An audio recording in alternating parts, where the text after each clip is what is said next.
Pemirsa Intens Investigasi. Dampak dari kegaduhan sidang Rasman Nasution versus Hotman Paris Hutapea kini menemui babak baru, di mana Pengadilan Negeri Jakarta Utara secara resmi melaporkan Rasman Nasution dan Firdaus Oiwobo ke Barreskrim Polri pada 11 Februari 2025 terkait kericuhan dalam sidang 6 Februari 2025 lalu. Rasman dan Firdaus diduga melanggar 3 pasal KUHP terkait kegaduhan di ruang sidang. Laporan ini pun mendapat dukungan penuh dari Hotman Paris Hutapea. Lantas, seperti apa dukungan yang diberikan Hotman Paris terhadap laporan tersebut? Dan seperti apa pula Hotman yang juga menyoroti dampak besar bagi karir Rasman dan juga Firdaus setelah kasus ini viral dan menjadi sorotan nasional? Selain itu, seperti apa respon Firdaus Oiwobo usai dilaporkan Pengadilan Negeri Jakarta Utara ke Barreskrim Polri? Benarkah Firdaus tidak ingin memberikan pernyataan yang berseberangan dengan Mahkamah Agung, mengingat Mahkamah Agung layaknya orang tua sendiri? Dan benarkah pula Firdaus pun juga siap mendapatkan hukuman dari Mahkamah Agung?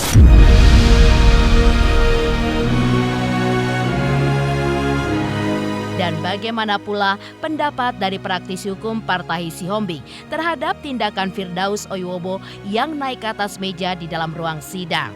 Pemirsa, bersama Intens Investigasi, kami hadirkan kabar terkini, terpercaya, dan teraktual. Tetapi sebelumnya, jangan lupa untuk like, subscribe, dan juga share channel YouTube ini.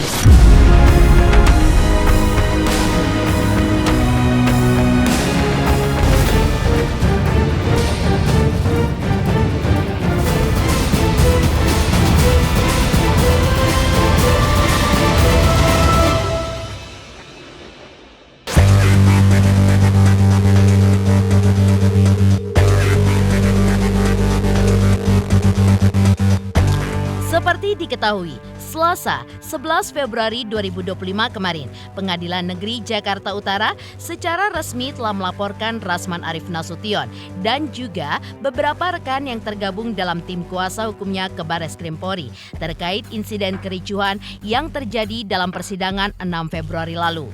Selain instruksi dari Mahkamah Agung, Rasman pun dilaporkan oleh Pengadilan Negeri Jakarta Utara karena dinilai sudah melanggar 3 pasal, yaitu Pasal 335 KUHP tentang perbuatan tidak menyenangkan, Pasal 207 KUHP tentang penghinaan badan hukum, dan juga Pasal 217 KUHP tentang membuat gaduh di ruang sidang. Tentu saja, kabar ini pun mendapatkan respon dari banyak pihak, terutama dari Hotman Paris Hutapea. Ya, menurut Hotman Paris, laporan Pengadilan Negeri Jakarta Utara terhadap Rasman dan Firdaus adalah tepat karena marwah wibawa pengadilan pun sudah dihina sebegitu buruk. Untuk itu, Hotman pun meminta kepada Ketua Mahkamah Agung untuk segera mencabut SK berita acara sumpah milik advokat yang menghina pengadilan agar tidak bisa kembali bersidang seumur hidup.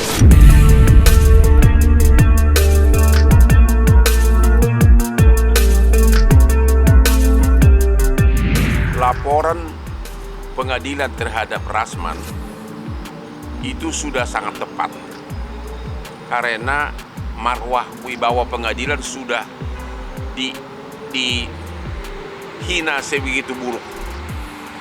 Itulah salah satu kelemahan di Indonesia karena kita belum punya undang-undang contempt of court. Kalau itu terjadi di Singapura ya atau di Inggris atau di Amerika, hakim berhak langsung perintahkan dari meja sidang tahan tanpa ada BAP segala macam.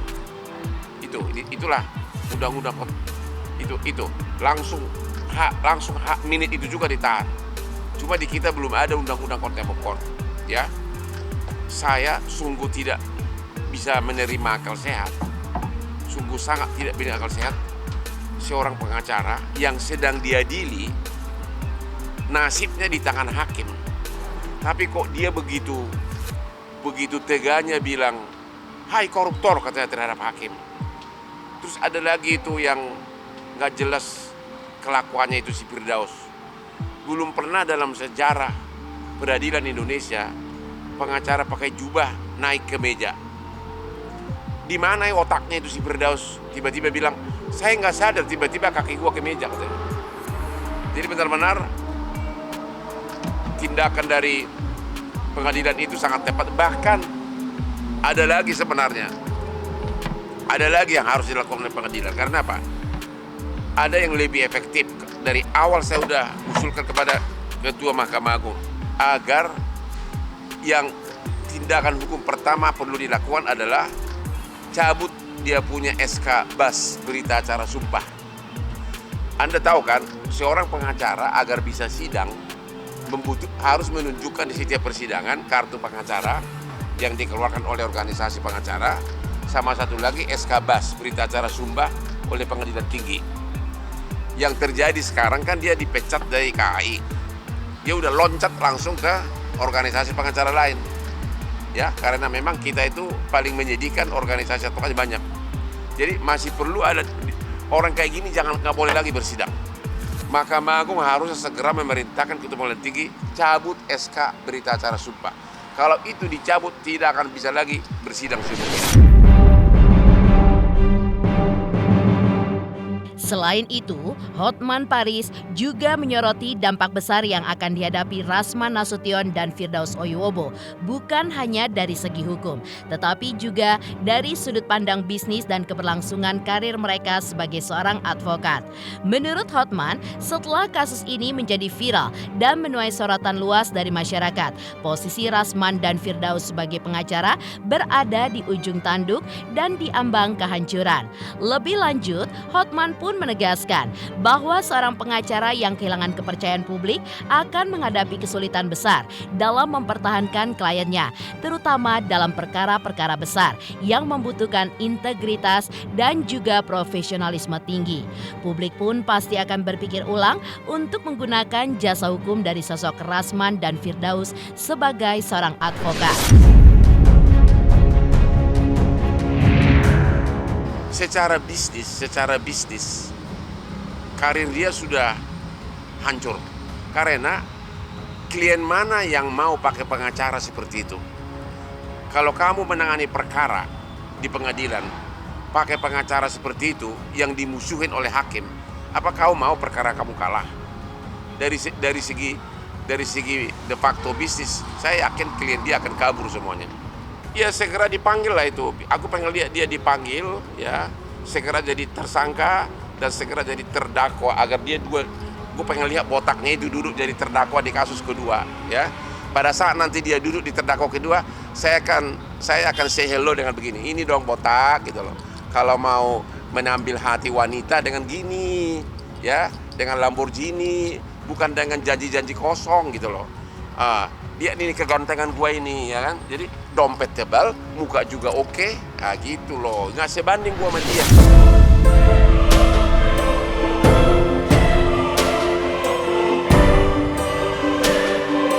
Hanya menyoroti potensi kehancuran karir Rasman Nasution dan juga Firdaus Oyuwobo, Hotman Paris juga mengungkapkan keheranannya terhadap reaksi berlebihan kedua advokat tersebut dalam menyikapi keputusan sidang yang digelar secara tertutup.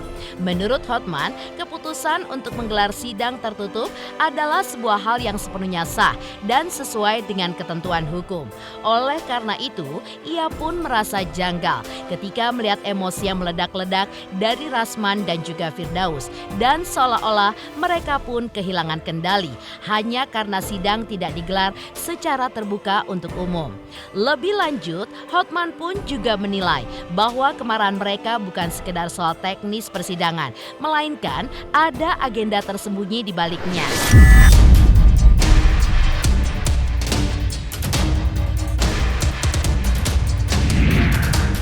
Yang saya tidak bisa mengerti, masa hanya gara-gara sidang tertutup dia marah-marah.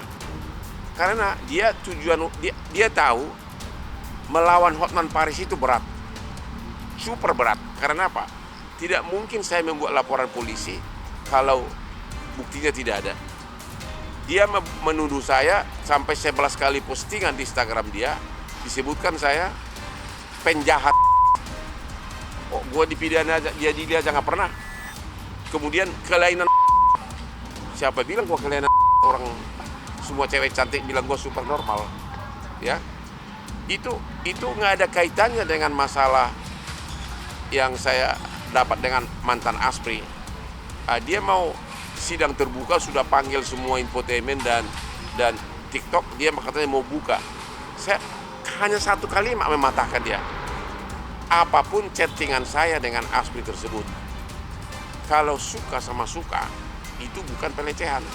Apalagi di BAP, mantan Aspri itu sudah mengatakan saya tidak merasa dilecehkan oleh Hotman. Itu sudah di BAP begitu. Jadi dia tahu itu, makanya dia sudah susah berkelit dari dakwaan. Makanya dia mau mencari kelemahan saya yang lain, tapi kan nggak ada kaitan. Ya, nggak ada kaitan, mau saya ngapain sama ceweknya pun, kalau memang ceweknya tidak merasa dilecehkan, ya strategi dia salah total.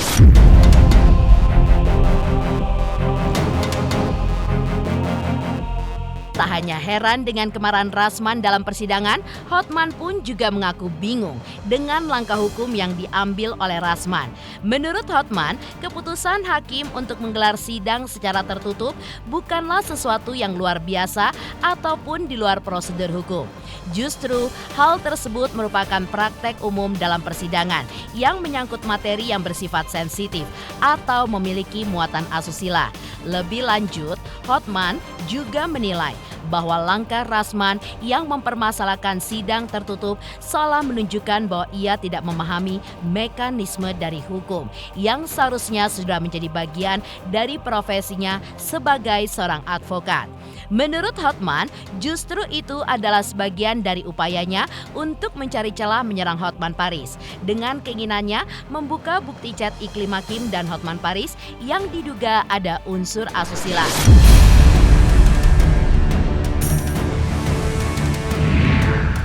Itu menggambarkan tindakan pengadilan yang pertama kali dalam sejarah peradilan di Indonesia, hanya dalam tempo 2 hari langsung dilaporkan polisi. Berarti semua hakim pun, bahkan pimpinan Mahkamah Agung merasa sadar bahwa merasa tersakiti, marwah pengadilan sudah diinjak-injak. Sudah benar-benar dia gayanya si Firdaus itu. Entah apa omongan dia, ya. Dia gaya si botak itu siapa? Si Rasman. Entah apa yang diomongin, ya. Nggak nyambung sama sekali. Dia yang memulai. Dia yang mau mengatakan akan membuka aibnya Hotman karena chattingannya berbau asusila. Karena itu makanya hakim demi hukum harus sidang tertutup. Karena kalau memang materi kesaksian saksi itu kaitannya dengan asusila, menurut undang-undang KUHP harus tertutup. Apakah dia nggak punya otak apa gitu loh. Jadi hanya itu doang dia, kenapa dia harus takut.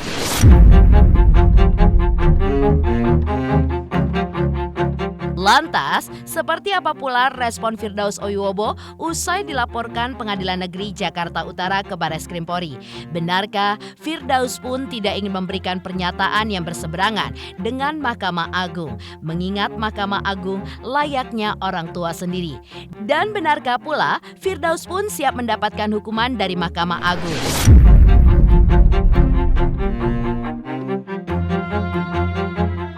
Selamat untuk Intens Investigasi karena sudah mencapai 3 juta subscribers di YouTube. Sukses selalu and all the best. Okay.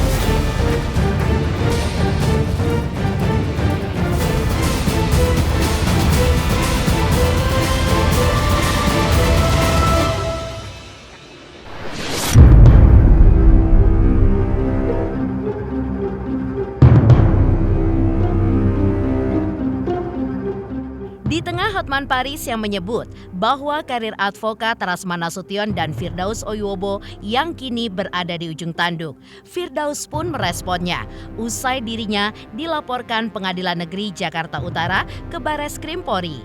Ya, Firdaus mengaku menanggapi laporan itu pun biasa-biasa saja. Karena biar bagaimanapun Mahkamah Agung layaknya orang tua sendiri. Oleh karena itu, ia pun tidak ingin memberikan pernyataan yang berseberangan dengan institusi tersebut. Sehingga ia pun membiarkan jika orang tua menghukum anaknya.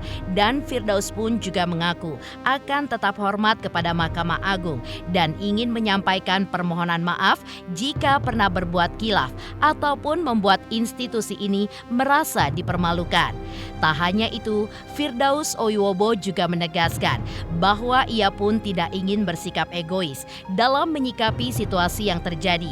Ia pun memahami bahwa insiden dalam sidang sebelumnya mungkin sudah menyinggung Mahkamah Agung, terutama dengan adanya teriakan-teriakan dari tim Rasman Arif Nasution, jaksa, dan juga pihak lain yang memicu kegaduhan. Untuk itu, Firdaus pun mengaku menerima dengan lapang dada jika ia dihukum ataupun dipenjara karena kekhilafannya.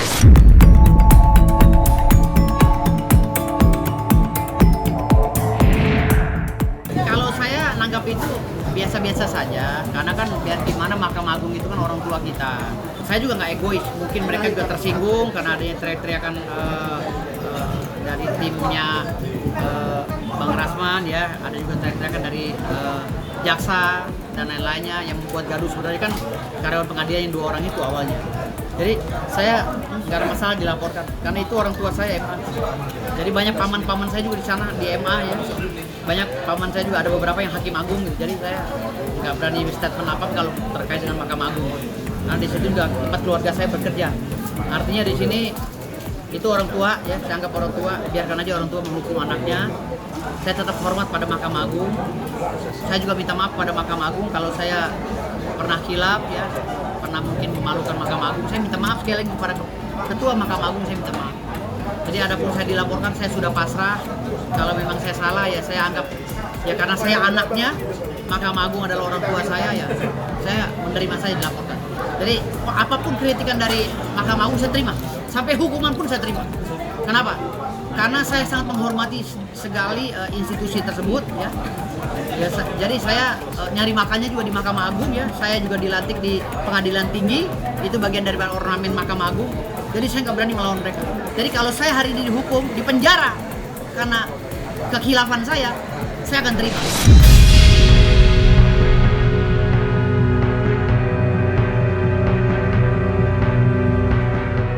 Di tengah permintaan maafnya kepada Mahkamah Agung dan pengakuannya yang siap menerima konsekuensi hukum, Firdaus Oyowo justru mengumumkan bahwa ia telah resmi bergabung dengan organisasi advokat baru, yaitu Feradi WPI, setelah dipecat dari KAI.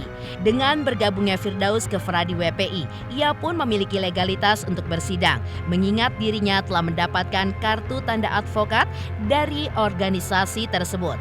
Hal ini pun secara otomatis membuka peluang bagi Firdaus untuk tetap melanjutkan karirnya sebagai advokat. Tak hanya itu, Firdaus pun juga menanggapi pernyataan Hotman Paris yang sebelumnya menyebutkan bahwa karirnya sebagai advokat berada di ujung tanduk karena tidak bisa lagi beracara setelah dikeluarkan dari KAI. Menurut Firdaus, justru Hotman Parislah yang mengalami hal tersebut ketika dipecat dari organisasi advokat Feradi yang dipimpin oleh Otto Hasibuan. Dengan nada sindiran, Firdaus pun melontarkan sebuah pepatah bahwa Hotman seolah sedang melempar kotoran ke wajahnya sendiri.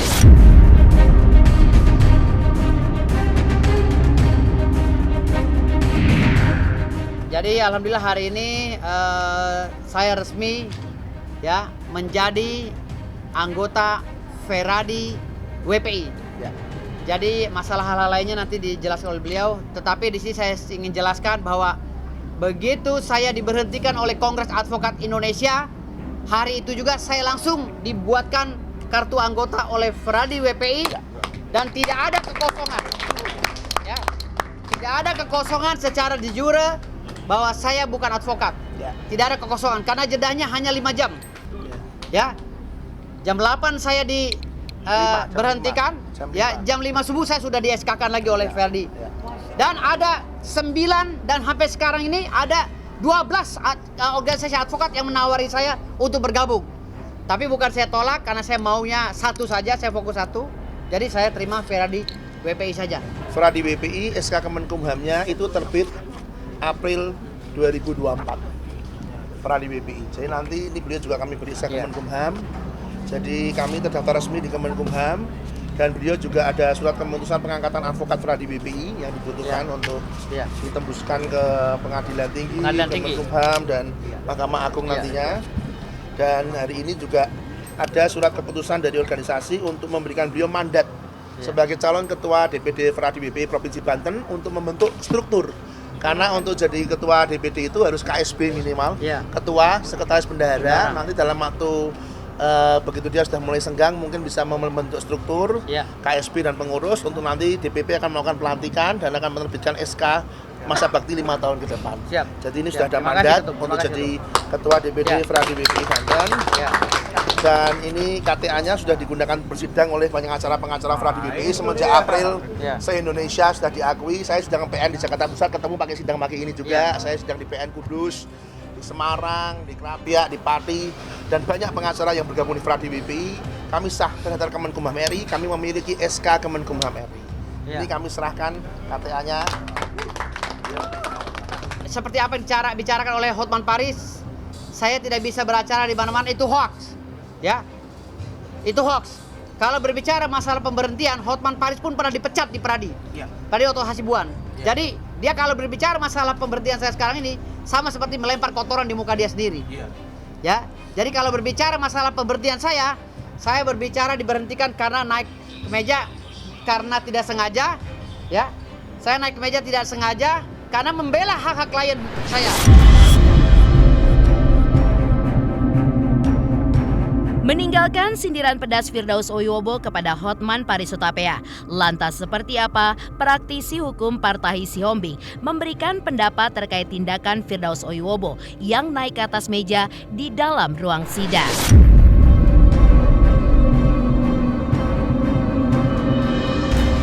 Hai, aku Feby Marcelia mau ngingetin jangan lupa saksikan Intens setiap hari Senin sampai Jumat 5 kali sehari dan hari Sabtu 3 kali sehari. Dan jangan lupa juga di like, komen, dan subscribe. Bye-bye.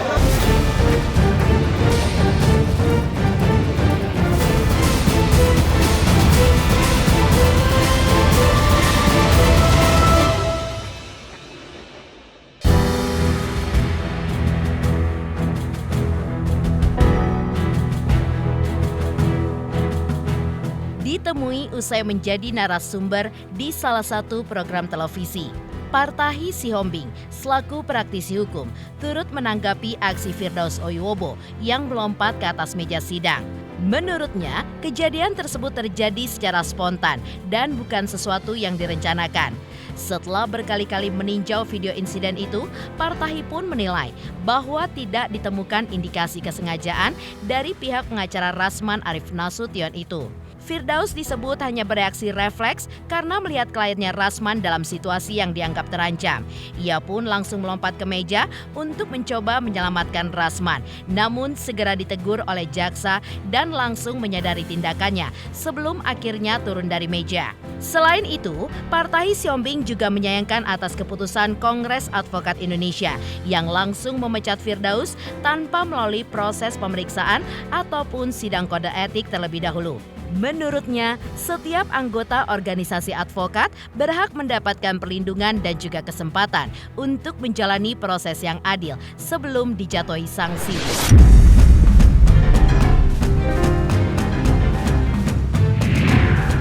Kejadian itu semua spontan, berangkatnya dari unsur kesengajaan apa enggak gitu. Nah, sudah dibedah berkali-kali itu videonya, tidak ada unsur juga ya dari salah satu lawyernya Rasman tadi yang wanita tadi ibu ini sudah mengatakan tidak ada juga unsur itu, spontanitas refleks aja gitu. Karena dia merasa bahwa kok klien saya kok dicekek di pandangan dia langsung menyelamatkan Rasman, dia lompat ke atas meja. Tapi kalau jaksa juga menanya, kamu yang naik meja, dia juga langsung sadar dia yang turun. Tapi sekarang udah kaset, KAI sebagai induk organisasi di Bupati Bernau sudah mengambil keputusan memecat. Itu yang mesti kita kritisi.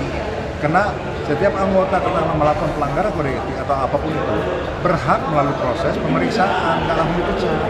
Saya juga udah keluarkan tadi statement bahwa itu mesti dikoreksi. Nah, Tapi koreksi. partainya Kan, kita sebagai anggota kan maunya diayomi, bukan diadili, gitu. Masa rumah kita sendiri tempat kita bernaung langsung memecat kita dengan tanpa proses pemeriksaan, proses persidangan itu nggak tepat.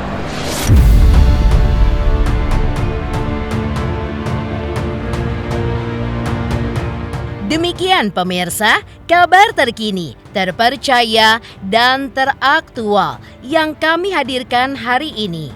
Saksikan terus Intens Investigasi setiap hari Senin sampai dengan Jumat, tayang 5 kali sehari dan Sabtu tayang 3 kali sehari, yaitu pada pukul 11 siang, 12 siang, 3 sore, dan 6 sore. Tentunya hanya di YouTube channel. Dan pastikan jangan lupa untuk like, subscribe, share, dan komen channel Intens Investigasi.